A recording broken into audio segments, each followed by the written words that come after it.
I was born a real Cockney, yes, within sound of Bow Bells in the Southampton Row, on the site now occupied by, I think, called the Grand Hotel and Peter's Bar. It used to be, when I was born, a baker's shop, and my mother and father had what are known as digs there. But my mother likes to dignify it now by calling it a high-class confectioner's. Whether it makes my birth any more aristocratic, I don't know. But I must say that I have a very vivid memory of pre-14 London, which is a London all too sadly departed, and which, to me, even in our circumstances, had an enchantment which I'm afraid is fading from it now. We then went to live in Drury Lane, in a house which is still extant, and so I was immediately thrust in the middle of Covent Garden, opera and theatres, all the things that I've loved very much all my life. My grandfather first taught me the violin, but I was a very nervous, fidgety little boy, and as I practiced, I would wander about from one room to the other, which irritated him immensely. He was a dear old boy, but with a frightful temper, and he was just as capable one moment of bashing a fiddle over your head, then taking you in his arms to go out and buy all sorts of toys for you as anything else. And one day, unbeknownst to anybody while I was practicing, he got into a hansom cab and went to a fiddle maker and arrived home with a quarter-sized cello. He sat me down on a chair, put the cello between my knees and said, "There, and now you'll have to sit down because you can't practice this damn thing walking about." And that's how I became a cellist. This conducting business, curiously enough, started when I was a very small boy, about the age of 4. My father and grandfather shared the first desk of violins at the old Empire Theatre in Leicester Square, and my father used to take me to the rehearsals. I used to sit in the stalls, fascinated. And I think if I ever had any merits as an opera conductor, it's that I liked the smell of size, which some people find objectionable from such an early age. And I used to be particularly fascinated by the conductor, who used to, in those days, always have white gloves on. I used to go home and shut myself up and lock the door in the room. I didn't want anybody to see me, and I used to sit on a little stool and sing tunes and steal a pair of white gloves of my sister's or my mother and imagine I was the conductor at the Empire. You know Lincoln's Inn Fields, the garden. Yes, yes, indeed. Actually, yes, indeed. and there's still a little bandstand there. But in those days, every morning, a concert would be given about 11 to 12 by a police band or some band or other. And my grandfather was quite a gargantuan eater. He used to have a good breakfast at home. Then he used to take me ostensibly for a walk. But on the way to Lincoln's Inn, we lived very few steps away. He'd buy himself a couple of large ham sandwiches. And we used to go and sit and listen to the band. And the chairs, I remember, were a halfpenny each. He'd have a halfpenny chair, I'd just walk around, again fascinated by this man conducting the band. And I remember when the concerts were over, I used to go and stand reverently in the place where the conductor stood, and hoping that one day I might reach this triumphant position of conducting in Lincoln's Inn Fields. I've played in theatre orchestras. I've played in music halls. I remember once playing a pantomime at the old Surrey Theatre. The main remembrance of that is the smell of oranges being peeled just by me. I've played in cinemas, and I wish that the young orchestral player today could have such an experience. It was, of course, pre-talkie days. They used to do what they call fit the picture. And some of these people were very clever at that.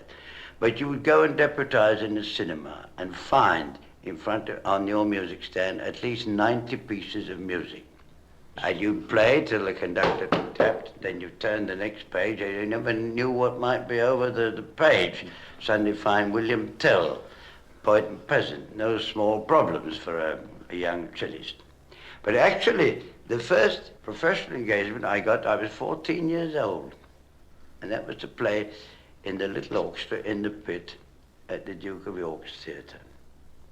I remember that I didn't possess a pair of long trousers at the time. The family rushed out and bought me hurriedly, very hurriedly, a pair of long trousers, which were far too long and which rather hurt under the armpits. I became the youngest member of the Queen's Hall Orchestra. Under Sir Henry Wood? Under Sir Henry Wood in 1916, and played the Proms, that invaluable experience for any young musician. But you know, we used to give 6 concerts a week and 1 rehearsal for each concert, and the program lasted for 3.5 hours. So obviously you couldn't rehearse everything, and it was only Sir Henry's wonderful workmanlike methods that pulled us through. But what an experience that was. Young Giovanni Battista Barbirolli went into the army and anglicized his Christian names to plain John. As he says, you can imagine what NCOs made of Giovanni Battista. The war over, he played in the orchestra at the Covent Garden Opera, became a solo cellist and a member of the International String Quartet. Then in 1926, he joined the British National Opera Company as a conductor. After some years, a new opportunity presented itself. It was during my opera appearances in Glasgow that the Scottish Orchestra invited me as a guest. And there I began my symphonic career. I was a guest conductor for a few seasons, and in 1933 I was appointed as permanent conductor and musical director of the orchestra when their fortunes were at a very low ebb. Yeah. I seem to be a kind of specialist in resuscitating or reviving moribund organizations. Well, perhaps you should write a resurrection symphony. Bravo. I think we must now pass to the next big stage in your exciting career, and that is that during your tenure of the conductorship of the Scottish Orchestra, you got this invitation to succeed Toscanini with the New York Philharmonic Symphony Orchestra. Yes, I must confess that came as a bolt from the blue and gave me as much a shock as it did the rest of the musical world. Of course, at first there was a feeling of, I suppose, extraordinary exhilaration, followed by feelings of, I won't say doubt, but I'm not a doubtful You're not a doubter, are you? No. No. At any rate, it was a tremendous task that, since it had been given to me to undertake, I owed it to myself and to my family and to my friends to tackle it.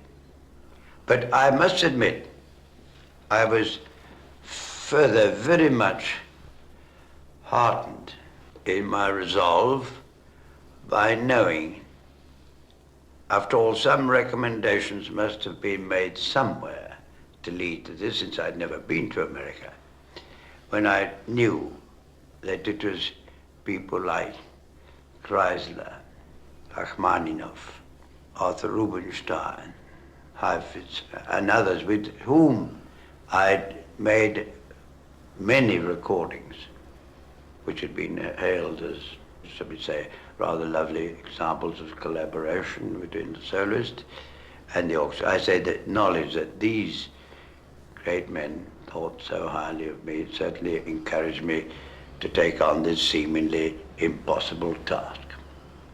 Well, then you went there, Sir John, and did you find that your first experiences with the New York Philharmonic, that the confidence which you had, and without which, of course, you couldn't do any of your work, was not only justified but enhanced by contact with these musicians who were new to you, but who had obviously had a pretty rough training and experience with Arturo Toscanini before you. Yes. Well, you know, I just want to go back one thing. It suddenly struck me a queer thing. You know my reading habits, CB? Yes. That they're mostly medical books, biographies, and thrillers. I'm an ardent Nelsonian. Yes. And I thought it rather a significant thing that I sailed for the first time for America on October the 1st, Trafalgar Day. So England expects, etc., etc. Yeah, yeah. Sped me on. I remember that morning of my first rehearsal. Naturally, up to then I'd had a certain amount of apprehension and worried greatly about this assignment. But I remember that morning when everybody was so jittery, the management, everybody on that. Suddenly, when the time came to walk on the platform, I think I was the coolest man there. And I remember the first piece we rehearsed was the Carnival Romain of Berlioz. And we seemed to make a contact with that orchestra straight away. And that remained to the end of my stay. And I stayed for 7 years, which was the longest tenure of any conductor, apart from the great old man himself. Yes. I was there for 6 weeks, I seem to remember, and it's obviously a sort of trial. But at the end of that time, I was given a 3-year contract with the orchestra. And as I say, I remained with it for 7 years. And one of the most touching things, CB, I must tell you this, I returned to America last year for the first time for 15 years. And I went back to my New York orchestra, and I was rather surprised and very happy to find there were 33 left of my boys, because 15 years is quite a long gap. And when I went to my first rehearsal, there was the same old doorman who embraced me warmly when I got there. Of course, all the 33 of my players were still there. Those who had been pensioned since I'd left were also there. And of those who had passed away, their widows or their children came to greet me. I think you must agree that that is something a man can treasure. Absolutely. Now, in the last 15 months or so, America alone, I've traveled something like 31,500 miles. This has been actually drawn up for me by the airline, so I'm not romancing, and conducted 16 American orchestras, including all the very major ones. Of course, some are of different degree of quality than others, obviously, but I must say that everywhere I've found always some quite remarkable talent. And one of the greatest differences since I first went there, that now all the leading players, whereas in the early days they used to be very distinguished importations from abroad, are now their own young American players. Some of them of foreign parentage, but this points to their wisdom of importing great players in the past. Because you know, CB, I hold the view that talent is rampant everywhere. Young people, if they have the right incentive, if they hear the right kind of sounds, they will soon emulate. So with this wisdom of importing great players from Europe, they have now created their own school of playing. And that, I must say, gave me enormous pleasure. But I must tell you another thing. Some of these importations from Europe were very striking personalities. For instance, I had a wonderful little chap in the New York orchestra called L'Abate, who was Italian, who was the first oboe. Little chap about 4 feet high. And when he used to stand up to address the conductor, the rest of the orchestra used to shout out, "Come on, L'Abate, stand up when you speak to the conductor," because he looked much shorter standing up than when he was sitting down. And he was quite fearless individual who would even argue with Toscanini about phrasings and insist in Rossini overtures he knew how to phrase them much better than the old man. But he's one of these Italians, almost like the Italian comedians you see on the films, who speak that particular brand of broken English, which I find enchanting, and which is quite their own. And he could never bear to pronounce anything very long. For instance, even Mozart, he always referred to as Mozz. And I remember one morning, and this story went all around America very quickly, we were rehearsing for a sort of chamber orchestra concert, and we only had 2 symphonies on the stand, a Mozart symphony and a Schubert symphony. And when I came in to start the rehearsal, he stood up and said, "Maestro, we play Mozz?" I said, "No, Schub." He was a great little chap. I came home in 1942, because I was in America, you must remember, when the war broke out. Yes. And I was naturally feeling very far from home, kind though my American friends were.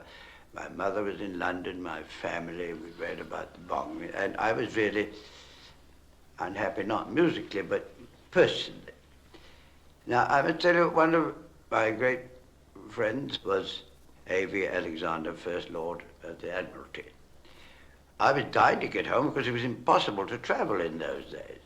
So I wrote to A.V. and I said, "My dear fellow, if you can get me a passage home," I said, "I pay my own fare, I conduct any orchestra you like, I don't want any fees given to charity, as long as I can come home for a little bit." I had 10 weeks to spare that summer. So he apparently went to see the Prime Minister, and apparently Mr. Churchill said to him in his inimitable way, "Well, if he's fool enough to want to come home, let him come." And they got me a passage on a Norwegian freighter, a 3,000-tonner, and we took 25 very exciting days to come in a convoy from New York to England. I remember, it's curious enough, that the ship was actually destined for Manchester Canal, and we were literally bringing home the bacon, because it was a ship full of bacon. But we stopped at Liverpool first, and I thought I'd get out there and get home as quickly as I can. And I remember my first act on setting foot on English soil after 3 years was to go into the refreshment room and have a pint of warm bitter. It tasted revolting, but I was home. Sir John went back to America, and it was there in 1943 that an invitation reached him with all the drama of the invitation that had first taken him to New York. Would he come home and take on the job of rebuilding the Hallé Orchestra, which had become a mere shadow of its former self? He came. Instead of the orchestra of about 70 players, I'd expected to find there were only about 23 or 24. Now you can imagine at that particular moment in the war, when the whole of the male and female population had been recruited for needs of the war, where was one going to look round for players? And the only chance I had was the very young, the fairly old, and what I might call the slightly maimed. I only had about 5 weeks, and we started an intensive series of auditions up here in Manchester, lasting 8-9 hours a day, from which nobody was barred, because I daren't. And the talent that came to light was really quite extraordinary. But in a way, I am very grateful, because perhaps no great orchestra has ever been started from such tiny beginnings. And I like to feel, perhaps as a critic once said of a performance of mine of a great symphony, it was grand to see the acorn developing into the great oak. Yes, it was the performance of Eva Sibelius No. 5, I think. Do you worry much about what critics say about your performances, whether they're favorable or unfavorable? No, I don't think one can. And in this, I'm not making an attack on critics. They face an almost impossible task, and I'm sure a lot of them perform this task sincerely and in a way they think just. But you see, an artist must believe in himself and mustn't be easily swayed by things of this kind. And I've always adopted as a creed of my profession that a public man must take whatever comes to him. If he chooses to read these things, he can. If he chooses not to read them, which I think is the best, he doesn't. But in any case, it must not swerve him from his convictions, because an artist can only be true to himself. I've never answered a critic except on a statement of fact. I believe in what I do. I may be right, I may be wrong. But you have, at any rate, for good or ill, the best that I can make of what gifts have been given me. Now, what do you find that the conductor needs in dealing with an orchestra? Indeed, how did you become trained as a conductor yourself? Well, my dear C.B., you cannot train anybody to be a conductor. And I will say to my dying day that conductors are born and not made. You see, there are certain aspects of the art of conducting, technical things like score reading, balance. These things can be taught in a way. But that intangible thing which makes one conductor make an orchestra sound one way and another, that is something that nobody can ever explain. And I think the best analogy I can make there is that if you take an absolutely first-class orchestra and two absolutely first-class conductors, they can each make that orchestra sound entirely different. Now, they're the same men playing on the same instruments. How can you account for that fact? So that you see the actual physical act of conducting is something that must be absolutely second nature. For instance, I've never held a stick in my hand except when I'm actually conducting.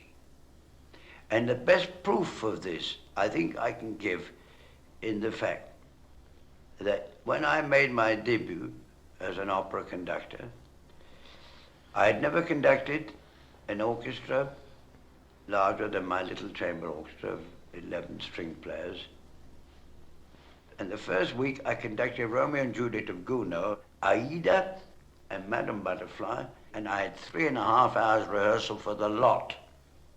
And I remember some of the older lags, let's call them, in the orchestra, said that I was absolutely like an old routine opera conductor. Well, I can tell you all this without any sense of boasting, because it's nothing to do with me. Somebody put it there, with the good Lord, or whatever you like to call the deity that does it. I have to study very hard to learn my music. I spend hours, days, months, years studying scores. But once the music is in my head, it's translated to my arm automatically. And that, I still say, is the only real conductor. Do the audiences help you at all? A sympathetic audience, does that help to make the translation any quicker or more effective?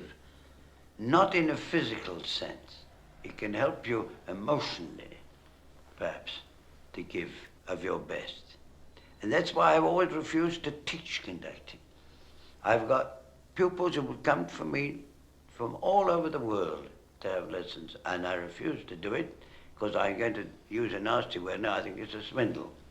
I could teach them certain aspects of that, but the one that they want to learn from me, which I know I can't teach them unless they've got it, and then in that case they don't need teaching, is their power over the player. In short, it's a quality of leadership, allied, of course, to great musical knowledge and sensitivity. Do you still play the cello? Yes, occasionally. I find it great relaxation to do a little cooking sometimes, because my mother was really a genius at that, and the little I know, I've culled from her, and I make quite a few rather respectable dishes that I find a little rich for myself, but my friends seem to enjoy, and like playing chamber music. I find that it really does me an awful lot of good. For instance, when I was conducting the Chicago Orchestra, and between rehearsals with the Mahler Ninth Symphony, we got some boys together and we played a Brahms sextet and a Mozart two viola quintet, and we had a lovely evening. I remember rather amusedly the first viola after the first movement of the Mozart quintet suddenly will burst out with, I must say rather surprised me, "Boy, can that man play cello?" Sir John, what is it in music that has somehow compelled you to give your energies so passionately to it, and with such indefatigable energy which would have almost paralyzed 2 or 3 normal men for nearly half a century? I think, CB, the only other profession which would have attracted me is that one of medicine. When I say this to people, they say, "Well, thank God you became a musician." And I don't think I regret one moment of all that music has cost me. And here, perhaps to some budding young conductors, I would like to say this. If you take on this mighty task, don't think it's just a thrill of a ball shirt, applause. You must be ready to sacrifice your whole existence to it. I was translated to the rostrum from the orchestra pit almost overnight, and although I knew a lot of operas and symphonies, having played them, it's a very different story when you come to study them in detail. I was fortunate enough to make an instantaneous success with my opera work, but of course my repertoire had to grow. And I remember my early days in the BNOC, I'd go down in the morning, perhaps have my own orchestral rehearsal with the singers. In the afternoon, I would start studying a new opera. That evening, I would either be conducting or I would take charge of the music on the stage. I'd go home, have my supper, and then I would ask the hotel I was in to call me at 4 o'clock so that I could do some swatting before I went to the next morning rehearsal. And that is a really hard grind, because like a man who wants to become a great surgeon, is not only the thrill of getting all dressed up, but you have to know your anatomy. And with us in music, we've got to know our scores, and perhaps what leads you so passionately to devote your life to this thing we call music is that the greatest utterings of the great masters are things which are almost unfathomable. And to my dying day, I know I will seek ever to get nearer and nearer to perhaps what the Ninth Symphony of Beethoven means.